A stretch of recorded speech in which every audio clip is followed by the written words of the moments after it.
Hey guys, what's up? Happy Mondays with Madi. For those of you who are tuning in for the first time, welcome. Thanks for watching. My name is Madi. Salute. I live in Drexel Hill and I'm in Pennsylvania, for those of the out of state.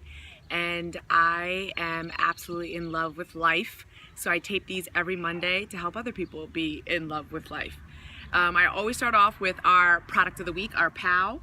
So our product of the week, I've done this before, but I'm gonna be really implementing this a lot this week because we have to-go packets now that you can just rip open and pour in a water bottle, and it's our CR7 Drive, and I love CR7. Every time I use it, I run longer, I lift heavier, I feel amazing.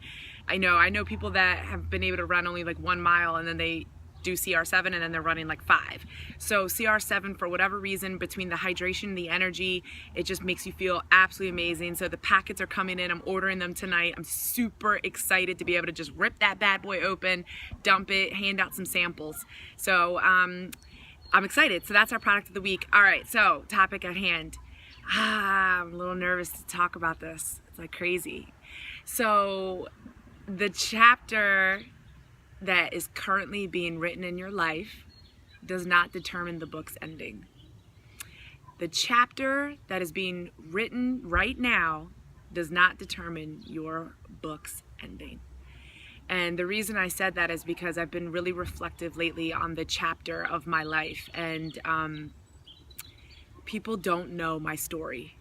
And it's something that I'm not hiding from, but I definitely have buried it because I just believe that I've grown past it.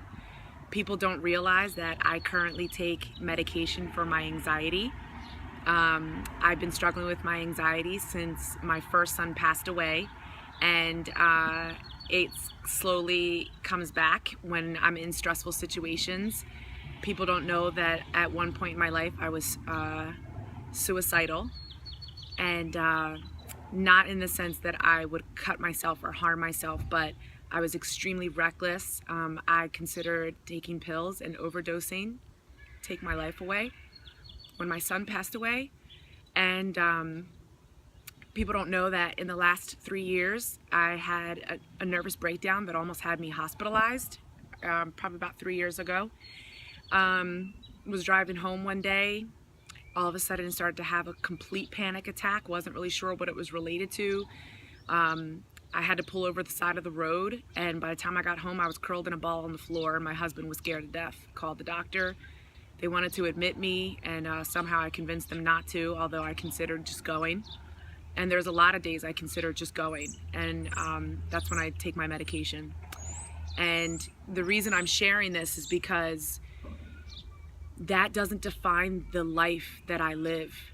My anxiety, the depression that I've experienced, it doesn't define who I am as a woman. It doesn't define the strength that I've now conquered, that I now have, all the obstacles I've conquered. It doesn't have to define you either. You know, there's a lot of people that avoid what they've experienced and they bury it deep inside, and you don't have to. Whatever you're going through right now, that's not what is going to be your life. And when my son died and when I was able to move past that, I just thought that I would always be scarred from it.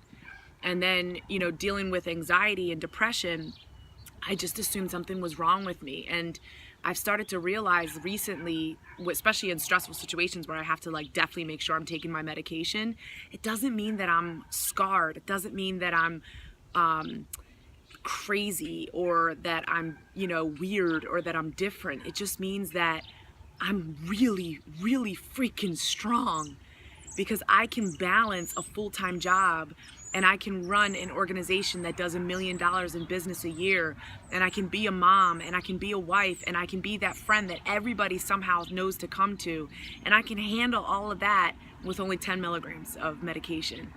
And to some people that sounds crazy. To me, it's an accomplishment because I'm not waking up every day wishing I could run away or thinking about overdosing or driving drunk with no seatbelt as fast as I can, hoping somebody hits me. That's not my life anymore. That no longer is who I am. And no matter how broken you think you are, just know that this isn't who you are.